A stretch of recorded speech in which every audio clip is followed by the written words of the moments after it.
our fashion show and tell at the Waltham Museum, a 501c3 volunteer-run organization with a mind on history, education, and family-focused fun. Tonight, I am Jessica Lucci, and I am here to share with you the wonder of steampunk and history, particularly as far as fashion goes. And I have a glamorous assemblage of fashionistas for you.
And that music was by DJ David Harris, who also happens to be very close to me. I'm not bragging or anything. So, I would like to introduce our guests one at a time, and we will talk about our outfits. We will talk about what steampunk means, because I know I heard a lot of people coming in tonight questioning, what is steampunk? So we're going to start off with our good master of steampunk, Melissa Honig.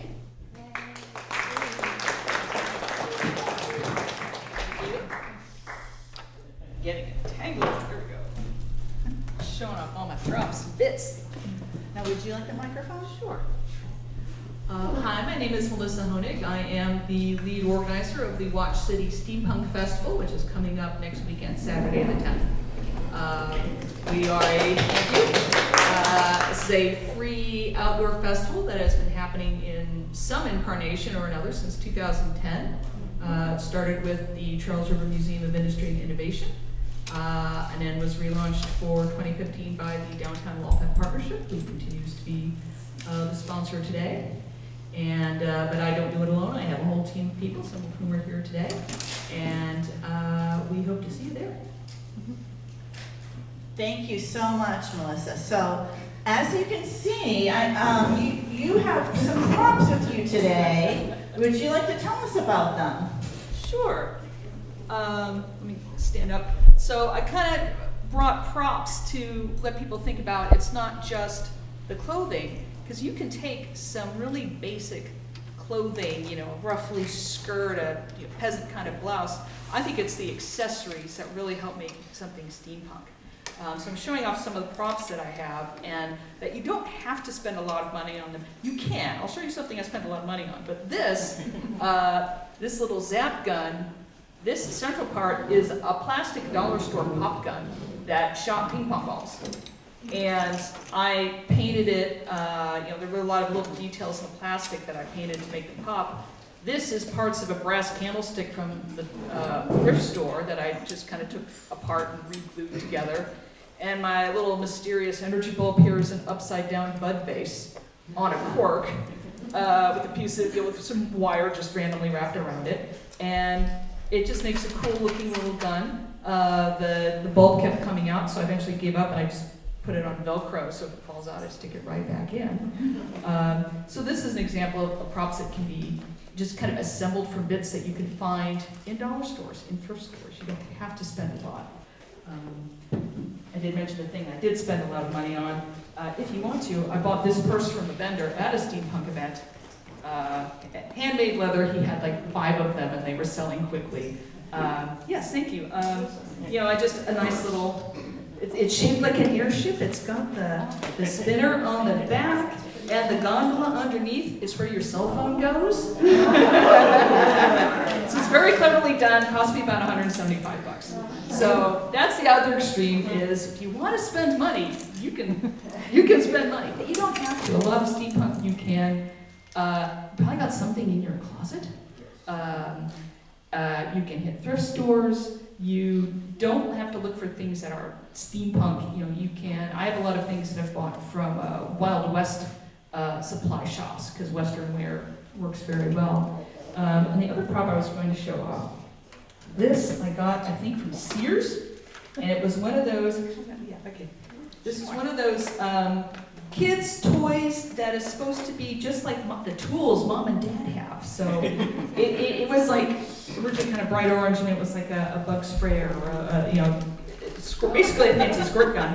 But again, I had a lot of details, so I painted up the details and added, you know, the stranded bits, the gauge on the front, and now with the prompts you can kind of tell a story. What is this? You know, did you know that we're being invaded from insects from Mars? I'm on the lookout for those Martian insects. They're hard to find. When I spot them, I'm ready. You know, so the props can help you kind of really make something steampunk out of a basic looking outfit, and also help you tell the story of the character that you're trying to portray, and just have some fun. I love that you can make up your own story and be creative, and you don't have to buy things. You can be creative about what you have around your own house, like the bud vase and some wire and little bits and pieces of stuff, and a gauge that just makes it look very official. So a lot of steampunk is ingenuity. It's creating. Like you were saying, you can create your own props, you can create your own outfits. So when you see people's outfits, what has been, through your years at Wash City Steampunk Festival, what has been one of your favorite outfits that you have seen? Oh boy. He's been here a few times. There's a gentleman who's got a whole steampunk deep sea diver's outfit, you know, with a giant helmet, and he's walking around, and we have a photograph of him on there, and it was one of the days that it was a little bit rainy, and so he's holding an umbrella, which amuses me so much that the deep sea diver is holding an umbrella, you know, and I'm sure it's not actually a deep sea diving suit, but that's not the point. It looks cool. But yeah, there's, you know, I don't have it anyway. It needs to be rebuilt. I used to have a prop airship that was this big, looked like an airship, and it kind of was attached to bamboo struts that I strapped to my back so I could walk around with this airship above my head. Wow. It is long since disintegrated, and also that was before I was in charge of things, so now I'm like, I don't get to dress up for my own festival because I'm running around in comfortable shoes and practical clothing. I go to other people's events to dress up. So. And to be clear, there are other steampunk events. What we're running is our steampunk event, but locally there's one in Attleboro that already happened for this year. But there are other events elsewhere run by other groups. I'm not the queen of steampunk. Yeah, I think just in terms of fashion, just, you know, keeping an eye out for what amuses you, what looks good, you know, pieces of jewelry, a good hat, you know, the right accessories can really make an outfit. Thank you. Okay, I have one more question. Okay, what is steampunk? I think that's one of those questions you can ask each of us. We'll each have our own definition. My elevator pitch version is, what did the people of the late 1800s think the future would look like? And what if that is the future that happens? Everything that H.G. Wells and Jules Verne talked about in their stories actually came true. So it's kind of Victorian era, kind of science fiction, and a lot of whimsy. I think the DNA kind of includes things like the 1954 20,000 Leagues Under the Sea movie, so we like krakens and submarines. You know, I think also back in the 60s there was a show called Wild Wild West, which was basically at the time where two very popular things were Westerns and the earliest James Bond movies, and somebody decided, let's mash those together. And so you got an old Western TV show with James Bond spy gadgets. I think that's definitely the gadgets. We love our gadgets. You know, there's a lot of pieces that come together, and when somebody finally called it steampunk, they're putting a name to something that was already happening. Well, thank you very much, Melissa. Is there anything else you would like to add about steampunk before our other visitors come up? I think we covered it. Okay. Well, thank you very much. Can we have a round of applause?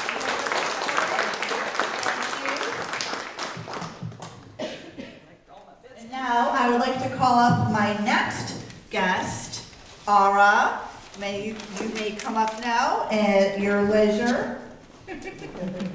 This is Ara Mehar, and you have quite the story in your outfit. Just looking at you, I can see some Wild West, definitely steampunk concoctions with the ears and the belts and the ties. That's denotes the Wild West idea. And is there anything else you would like to tell us about your outfit and your idea behind it? Yeah, so I was definitely heavily inspired by the Wild Wild West, but you may notice I'm wearing a kimono.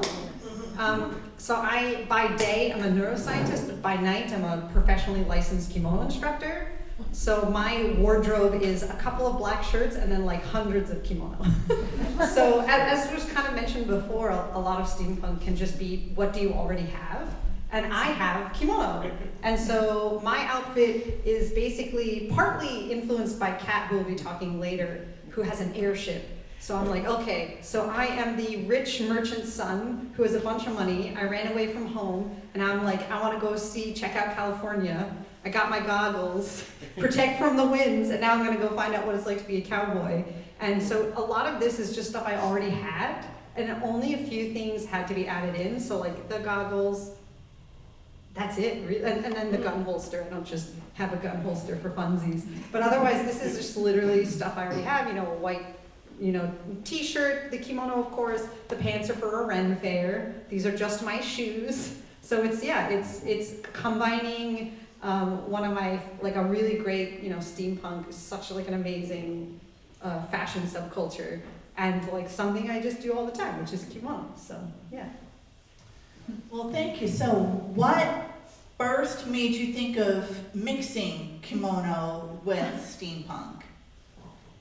So technically speaking, what first made me think of doing that was tabling next to the festival at, I think it was the Waltham Pride. Yes. And I was like, well, we're going to be next to each other. I better start making steampunk kimono, shouldn't I?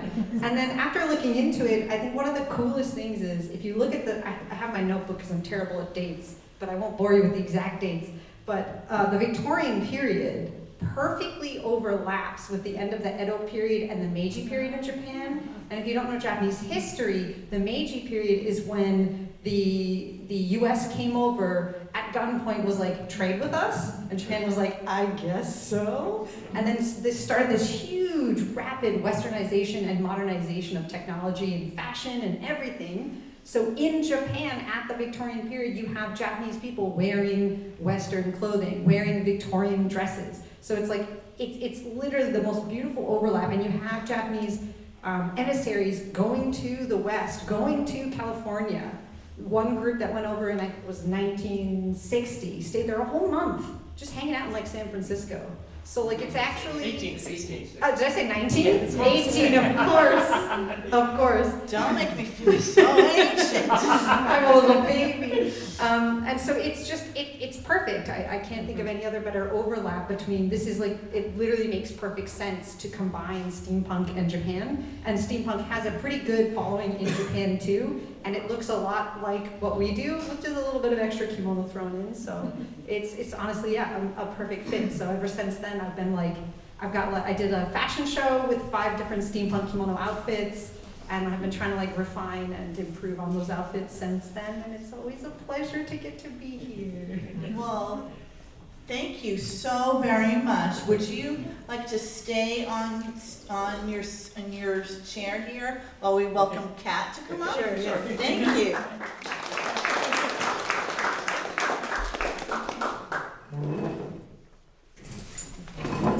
So here we have Kat R. Wild, and I will let you introduce yourself and talk a little bit about your steampunk experience. Okay. Hi, I'm Kat. I'm a steampunk. Have been since, was it 2010 you said was the first one here? Yes. Yes, yep. So, yep, I showed up and have been steampunk ever since. And volunteer And extraordinaire. yes, and Roxanne and I volunteer each year at the festival. It's a lot of fun. I highly encourage folks to come and volunteer. It's a great way to interact with everybody and have a very good day. I agree. It's just so fun for everybody. So I usually see you on your bike going around, handing out flyers, making sure everybody's okay. So what are some other aspects of volunteering at the Watch City Steampunk Festival? A lot of it's helping to answer questions for people, what's going on where. Some of the events are scattered away from the common, or even where they are on the common, so it's a little bit helpful there, pointing out where food is, helping to clean things up, being there in case of a medical emergency, picking up a little bit of trash, but just being a friendly ambassador and emissary and saying, hi, welcome. Nice. Next question. You also do kimono style dressing. Yeah. Well, near kimono. Near kimono. Yes, there is no kimono involved in this, but it is the Japanese short coat, a hanten, sometimes called a hapi. And the undergarments are also very Japanese, the moshiki pants, the donburi vest. This is very working class clothing from the Meiji period. As Ara mentioned, the Meiji period sort of straddles Victorian into a little bit of Edwardian, so does steampunk, goes up to the Edwardian. The Meiji period runs 1868 to 1912. But these days, Meiji period workers' garb is readily available in Japan through festival shops.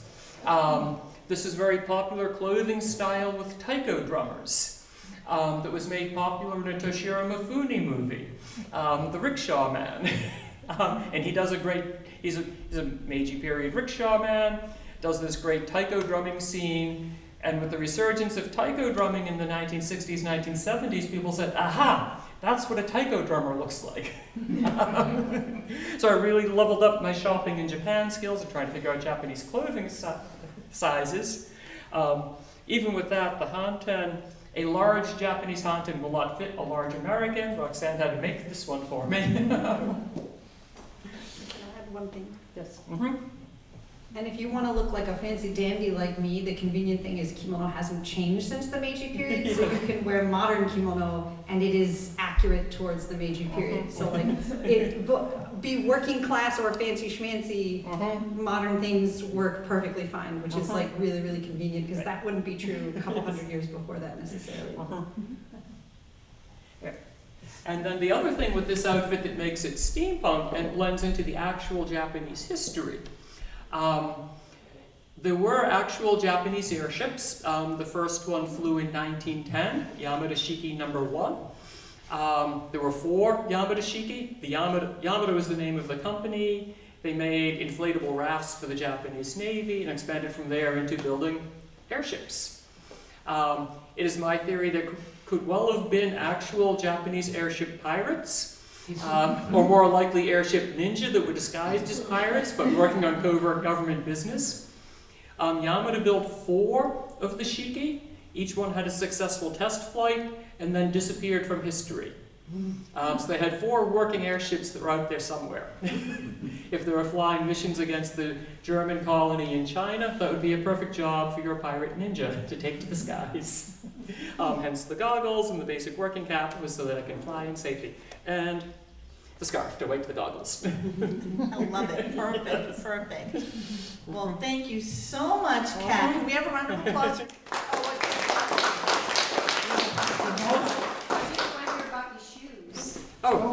Yes. These are traditional, almost traditional Japanese tabby.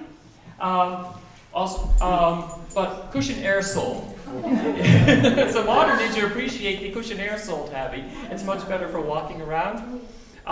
They're readily available from Japan. Actually, I wound up buying these from Amazon so that I could return them if the sizing didn't fit, because figuring out translating sizes from Japan to America is complicated. So a free return was good.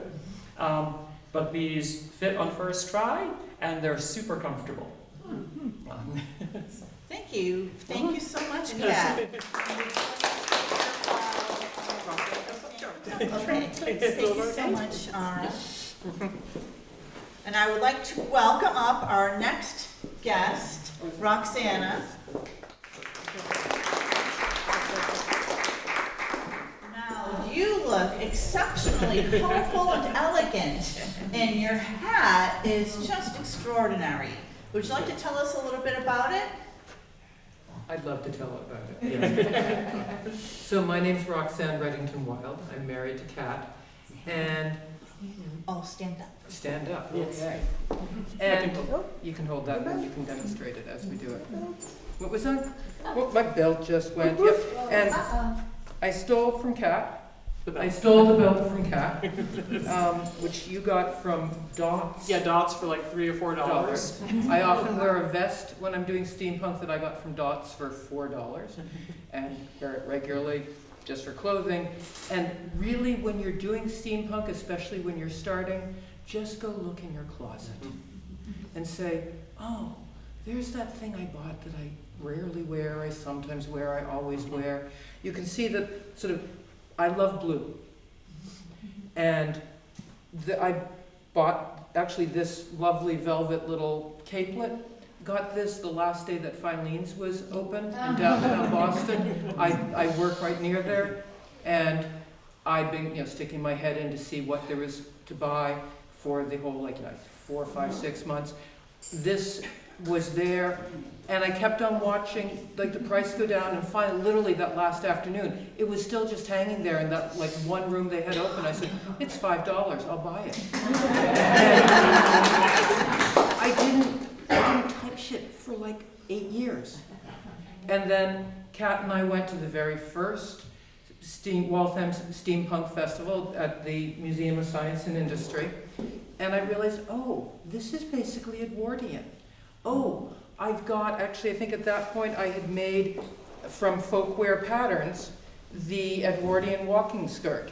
Folkwear Patterns is a super place to get all sorts of different... in the middle? So we could... Yeah, let's do that in the middle. This is so the Edwardian walking skirt, simple wool walking skirt. Can't see it so much with the bustles. The bustles is because Kat persuaded me that I should really get bustles. But it's sort of gathered in the back, and I had made that because I like sewing. The hunting that you're wearing is another folkwear pattern. Do folkwear patterns, they're great. And I just started pulling stuff together. And maybe the third festival or so, we were walking around, and one of the great vendors of the festival is Cloak and Dagger. All these bustles, they're all Cloak and Dagger. Kat and I walked into her little booth, Dina Flockhart's booth, Cloak and Dagger, and I was like, oh, look at those bustles, aren't they gorgeous cloth? I love cloth. And Dina and Kat looked at me and said, you should wear bustles. I'm like, oh no, I don't wear it. They cost too much. No, I buy $5 things at Filene's when it's finally on final markup. And they actually persuaded me. You actually said it was my birthday present. We were going to get lots of bustles. I had bought the fabric, the marvelous, isn't that great fabric for the petticoat? I bought that fabric actually when I bought the skirt fabric, but hadn't made a petticoat yet. And Dina of Cloak and Dagger said, look, I'll make the petticoat for you, and we're going to do a waterfall bustle, which is the petticoat fabric bustle underneath, falls down and waterfalls. We're going to do basically these fancy bustles. And then this one, I think I got the top one, very similar to this made right here. I got from Dina when she had them on sale, because I still shop sales. Bustles are really easy. It's great fun fabric that you adore the fabric of.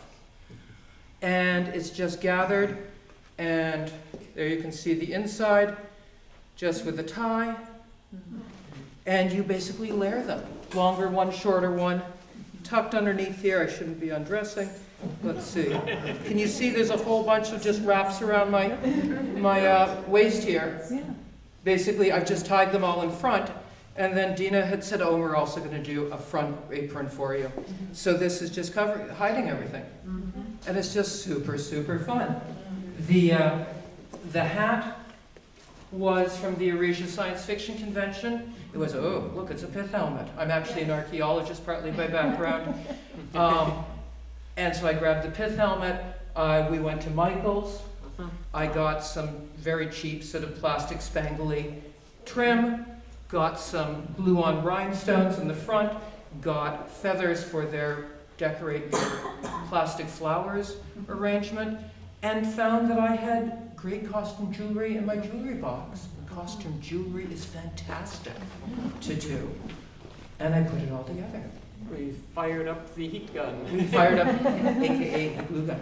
Yes, indeed. So you can do so much just by going into your closet, seeing what you've got, and then starting looking around. And when you're just shopping, especially in cheap places, say, oh, look at that blouse. Because all the blouses are just, actually I think this blouse was at one point your blouse. Your closet or someone else's closet? Yeah, basically it's the what I same was hanging closet. in somebody's closet. Yeah, you basically say, oh, let me try this. I think this will go. I don't go for period exactness. It's more or less Edwardian because frankly I have the bomb that works well with bustles, and that's Edwardian. But even though my academic background is like really into historic accuracy, for steampunk, be creative, be fun, be imaginative, go out and have fun and enjoy that people are going to look at you and say, wow, that's great. Thank you so much. So I will allow you to go back to your seats. Thank you.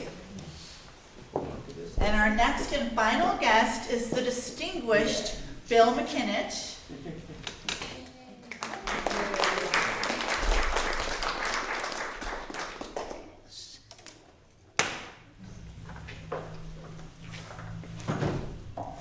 With more gadgets, of course. So, you have been with the Watch City Steampunk Festival from the beginning. So what got you into steampunk? Well, I actually was recovering from bypass surgery, and a friend of mine that I've known since the late 90s said, there's something going on in this museum that you might be interested in. I'm a 5th generation gadget maker. So I walk in and look around, weird gadgets, funky clothes, I'm home. And that's the way it's been ever since. Well, I'm so glad you found the home of steampunk, and that's what steampunk really has become for a lot of people. Pardon me. Steampunk has become a home and a family for a lot of people, including myself. You get to be genuine, you get to be imaginative and creative in whichever way you want to be. So I see that you have some creative things here to share with us today. Looks quite interesting with knobs and wires. Would you like to tell us about it? Actually, this is from related to one of my other hobbies. I've been a ham radio operator for 40 years. And it's something that's useful to have around, various things. Now, the problem is, that's the radio. Not very steampunk, is it? And unfortunately, with this radio, I had to bring the cord out through a notch cut in there and run a wire from here to an antenna like this, which kept getting caught on things. So I'm in the middle of making the next generation of this. No spray paint. I found this nice adhesive back copper. The whole box is going to be covered with it. Now on this, the batteries are dead, so I can't show you. These outer pieces came from the cascading icicle type Christmas lights. Oh, I see. And with that and an old car dimmer switch on the bottom, added so I could hit that switch and there'd be lights cascading around down these tubes. The tubes, by the way, are towel racks. And everything else here, well, I will say this, the temperature and humidity gauges actually do something. This I found for 25 cents in a junk box at an electronics flea market because the part that actually attaches to a control was broken, but the knob still spins. There you go, and that's creativity. Sometimes all you need is a little spinning gear or knob that looks interesting. Well, that and one of the things you probably noticed earlier, there's two things, well actually three things I have a large wardrobe of. The vests, which the best source on that is the clearance rack on a clothing store just after prom season. And the watch, I have several of these. This one has cogs on the front of it. I've got another one in my pouch there that has a kraken on the front of it. Oh, yes. Very Jules Verne. And then there's the cravat here. I was admiring your cravat pin. The cravat pin is actually a stick pin back and a $3 plastic cameo charm from Michaels. The cravat itself is about $2 worth of costumer's silk, cut and stitched to a pattern that I got by projecting a page from a 1892 Sears catalog on the wall and measuring everything with a yardstick and then scaling down properly. Wow, don't you love the ingenuity in this community? It's amazing. Well, I had it ahead of time. I had, growing up, been the unofficial assistant to my mother when she was doing costuming for local amateur theater productions. And there's variety. I have a leather short top hat here. This has more of the Wild West vibes to it.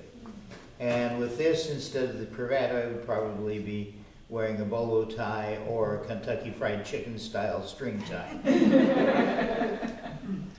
That's a really nice hat. And it even has a leather bow on it. Oh yes, it's one of those things that I was in the right place at the right time. Other things like the flip-up sunglasses that you saw me with when I came in, those, I think they were $10 a pair at Spirit Halloween. They do wear out fairly easily, so every year I pick up like 3 pair of them. And there's other goggles out there as well. I have a pair that are in storage at the moment that have a half-mirrored reticle over one eye that lights up with a targeting. That's fabulous. Well, thank you very much. Do we have any questions for Bill McKinnon while we have him up here? Well, I just love how you pair your colors together. You always look bright. And we in steampunk you might see a lot of brown in steampunk. And so they call us the brown goths. Actually, one thing you notice, probably the fanciest is the coat. This is hereditary. This is the tuxedo jacket that my dad bought 65 years ago.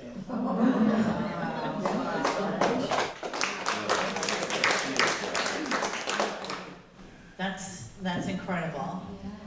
Yes, we have a question? Well, we have an audience member who also like to share how she put her outfit together if you like. Please do, please come up. And then the person's here, a round of applause for Bill.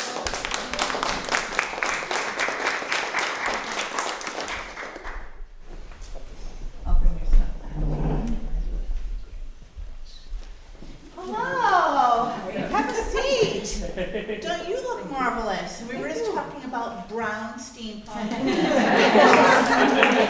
you up here. So what is your name? My name is Gretchen Carey. Gretchen, hi. Tell us a little bit about yourself and steampunk. Hi, I wasn't expecting to be up here. I just thought I'd dress for the occasion, and here we are.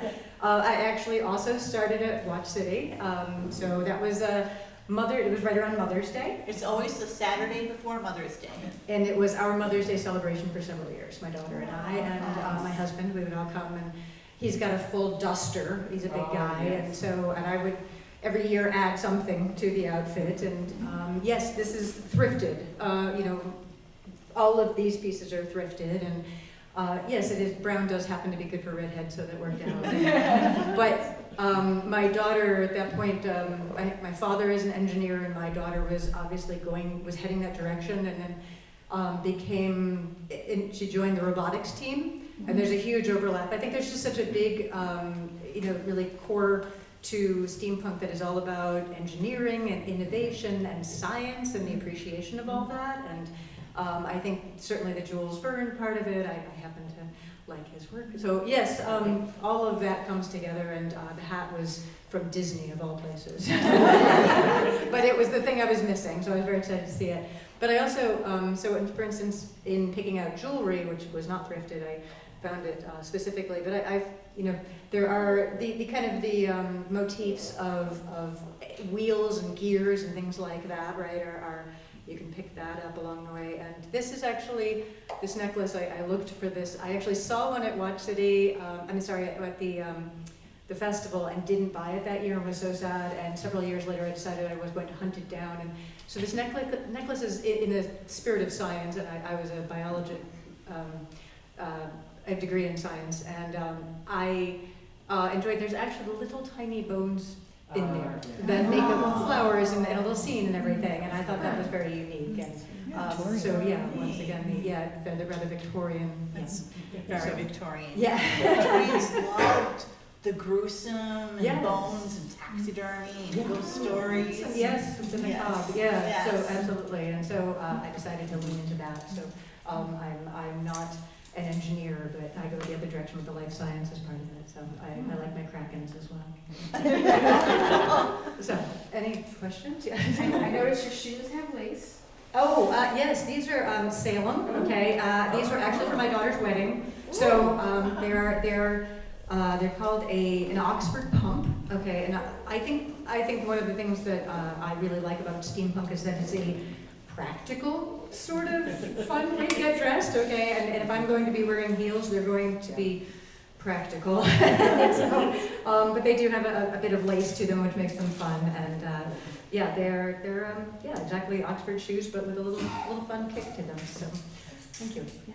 I won't stick my leg up in the air. I'm saving for that.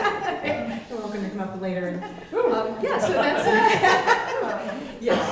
And yes, I do appreciate the costuming as well. And yes, that particular brand, who did you use for the Cloak and patterns? Dagger. What's that? Cloak and Dagger. Cloak and Dagger, Folk also wear. wear. Footwear. Footwear. I also had Victorian walking skirt at one point, but I did not think about bustling it, so that was good.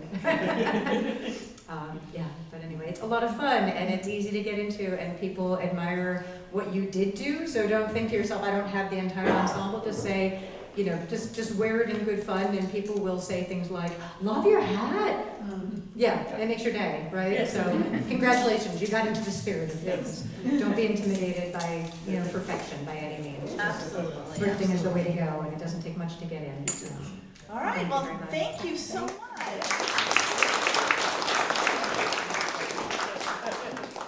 Special guest star.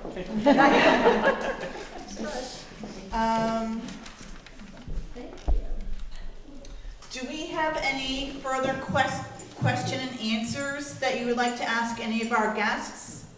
Or any questions about steampunk or the Watch City Steampunk Festival on May 10? Or how to volunteer for Or how to it. volunteer? Yes, we have a question.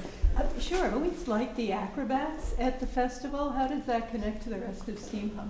So in the Victorian, so the question was, there are often acrobats at the Watch City Steampunk Festival, and how does that combine, how is that steampunk? Well, during the Victorian era, circus was very popular. If you had a ball or a grand party, you'd have jugglers, you'd have acrobats. This is what you would do for entertainment. And so that's how it ties into steampunk, because we're taking from the Victorian era's culture a bit and involving it into steampunk. So that's what I Oh, came I can from. take that one too. Oh, yes, sure. Okay, too. Yeah. And another big part of it is the railroad and the steam train.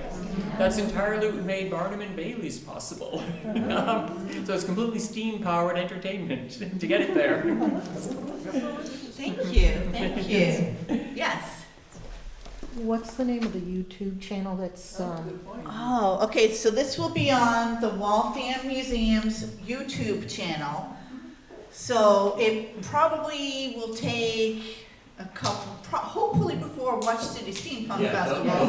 Don't put a timeline. But We're a couple But of eventually, lectures behind. we'll be on there, and you'll be able to get steampunk all year through. Do we have any other questions? Yes. But if you want to see past year videos, so at the bottom of your flyer is our website, Speak into and the there's links mic. to our YouTube channel, so you can see video from previous festivals. And you can donate, by the way, on our website, and you can donate time on our website, and so please feel free to go to that. Tell us about your costume. Okay. Okay, so what I'm wearing today is a little bit of mix and match. So my corset was made for me by a corseteer at a Renaissance fair who also takes care of the steampunk community. And what's different about my corset from other people's is that it zips. So that makes it so much easier because I'm one person and I cannot be tying myself up by myself all the time. So, and this brooch was made by Melissa Honig, and she made it as part of my celebration for my new book coming out, that just came out, called Rivets and Revolution. It's a steampunk, twisted, revolutionary war tale. And so that's kind of the theme I'm going with the jacket. This was a theatrical piece in the theater. It was a shirt, and then it was found by a collector I know of certain amazing fabrics and costumes, and he had it made into a jacket. And so this is on loan from his personal collection of theatrical.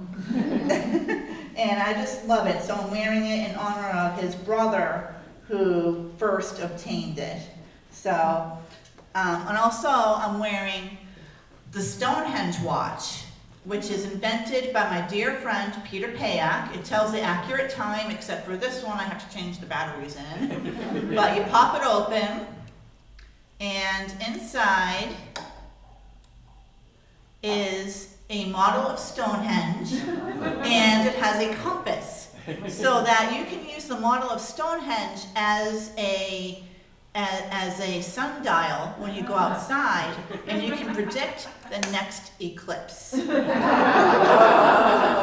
I will have these at Watch City as well with my assistant, Peter Payak, the inventor. And I'm wearing a Waltham watch, which I wear very proudly. I think a lot of people in Waltham have Waltham watches somewhere. Raise your hand if you have a Waltham watch. Okay, all right, see, a lot of us. So mine, a lot of people's watches have a story, they have history to them. So this was originally from a woman who worked in the watch factory, and she passed it on to her niece, who passed it on to her nephew, who passed it to me. So this has been through many generations, and it doesn't quite work, but it could. I got it evaluated, and they said it absolutely could work, but I just haven't had it to work yet. And I'm wearing it as jewelry right now. And I do have many hats, but I didn't want it to interfere with lighting in the camera. So I wore a headband with this, which was originally made to be put on a tricorn hat as decoration, and that's called a cockade. And so this was made for me by one of my friends who was supporting my book and made my own cockade for me. So thank you for asking. Yes. Oh, the chains. Wow, I'm putting the punk and steampunk. So that's what that is. Any other questions? Yes. Oh, and you look wonderful too. You should be in our fashion show too. So what's your question? I was curious, because I've been going to Steampunk probably since 2010. Great community, love it to pieces, welcome me. I'm more involved in Steampunk, that's black and white. But I was curious, how did Queen Mercy become connected? Mercy Roulette? So Queen Mercy Roulette is a beautiful opera singer. I don't know if you've ever come to the Watch City Steampunk Festival and heard her as she begins our day together, and her voice is just powerful and beautiful. So you, Melissa, can probably tell us more about that. Her stage name is Mercy Roulette, and she is also a singer of a band called Anaria, which is definitely not opera, it's like power rock. And I'll be honest, she was kind of there when I was coming in. The earliest festivals, when the museum was still running it, had, was the organizer's daughter, was the original queen. But then she went off to college, and we needed a new queen. And I'll be honest, I wasn't part of that, and I don't know how. People just knew Mercy and somehow said she'd be an awesome queen. As far as, I should say, if you try to actually make sense out of Watch City as like a fictional story, why do we have a queen and a mayor and the bad scientist airship captain who's our MC? I don't know, just roll with it. Don't know, but we've had, every year we've had some themes. Tell us what the threat is this year. This year's theme is Monsters Unleashed. Solomon Sedgwick, our sketchy mayor of Watch City, who bought the office, usually he's the source of a lot of the shenanigans that happen in the plot line, decided that he wanted to set up a zoo, except he ended up buying it from some count from Transylvania, and it turns out it's all monsters. So we're kind of rolling with a monsters theme. Last year we were doing Alice in Wonderland, we did Sherlock Holmes. In the past we did, we had one great year that was Robot versus Kraken. I love that one. And yeah, we never quite got back to that. There's actually a band in Providence, Rhode Island called Big Nazo, and they perform as a musical band wearing full body costumes as aliens and monsters. And so we partnered up with them, and they came and they played both the robot and the Kraken and had basically a big kaiju battle. And fought, and then the bands told us that they were aliens and were taking over the festival. And then in 2020, we of course couldn't have one, and because of COVID. In 2021, we did something virtual where we basically my creative people, we came up with this idea that our mad scientists had detected signals coming from the moon. Is there life on the moon? We need to investigate. So we did all these little videos that are the mayor and our mad scientist, Von Marco, were taking airships to the moon. And then we got performers to record their performances, and that was the in-flight entertainment. We were treating the audience as the passengers. So I did a little. Such a fun concept. I had fun doing the in-flight safety video. You helped. Yes, Yeah, my son helped with it. Bill's in it too, with putting away your devices. So it's Bill with his devices, you know, and then we finally had the last video was we got to the moon and the aliens turned out to be the big Nazo creatures playing a song for us about the moon being made out of cheese. So it was a lot of fun, a lot of creativity. And then we never explained how we got back from the moon, so we just roll on to the next year. But you don't have to follow the plot line at all. Just come and have some fun. But we try to get creative. Thank you, and here's a flyer. There's just a flyer on each of your seats. This one is in full color though, so it's more fancy. So if you'd like to if you'd like to take a flyer home with you, you may take the one that's on your seat or help yourself to a colored one. In the meantime,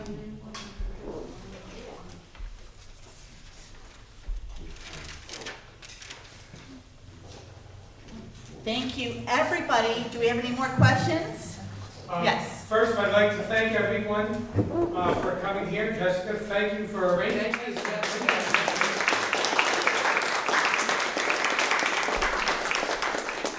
At Steampunk, please make sure you at least walk by the museum table and say hello. We'll be out there. And we have a small gift for you tonight as you are mingling about in the snack room. Whether you need to let off steam or start your steampunk exploration, we have an assortment of hydrostatic valves. Are